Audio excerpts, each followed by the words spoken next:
Story of Montreal Drive by Bucky Coe.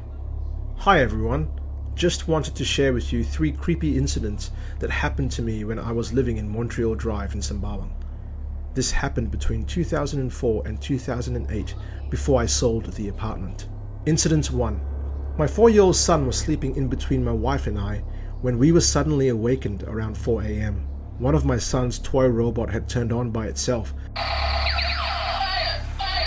and it was lying there on his bed with lights flashing and the legs and arms moving. I switched it off and removed the batteries and went straight back to bed. My wife and I were pretty spooked out because you had to literally flick a switch to turn the toy on. Incident 2. My wife and I had split up and I was staying in our matrimonial home. Mind you, this was before the divorce was finalized and we had to sell the flat. My friends thankfully kept me busy by asking me to hang out with them, and between work, triathlon training, and my friends, my schedule was pretty packed. It was a weekday, and by the time I knocked off work and had dinner out with a few friends, it was getting pretty late, so I took a cab back. I alighted near the junction of Canberra Link and Sembawang Road cause I wanted to have a smoke before going upstairs. Just as I alighted and paid the fare, I saw right in front of me a pale blue outline of a human figure.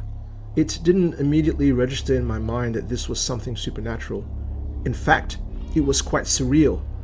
Just a bluish outline of a human figure among the tall grass where the playground is. The figure was crouching or squatting, and then it stood up and went back down again. I didn't wait to find out more. I just ran towards Canberra Link where there was heavier traffic and more lights, had a few cigarettes, and went back home, but was just too nervous to sleep. Incident 3. This happened about a month later. I slept around 11 p.m. because I knew I had to wake up at 4:30 a.m. to head out for a ride with the group. I started sleeping with the lights on because of the earlier incident and somehow gotten quite used to it after a week or 2. On this particular morning, I rolled over and opened my eyes and, for a split second, thought I saw a white figure above me, but it darted so quickly towards my feet and pulled the blanket off me in one quick whoosh. I could literally feel the heavy blanket slide off me in one quick motion. I jumped up in shock, ran a few steps away from the bed, and then my alarm started ringing. This was too much for me. I looked around, went outside, switched on all the lights, and rode off for my bike training with the group. Thankfully, we sold the flat soon after, and I have not gone back to the area since.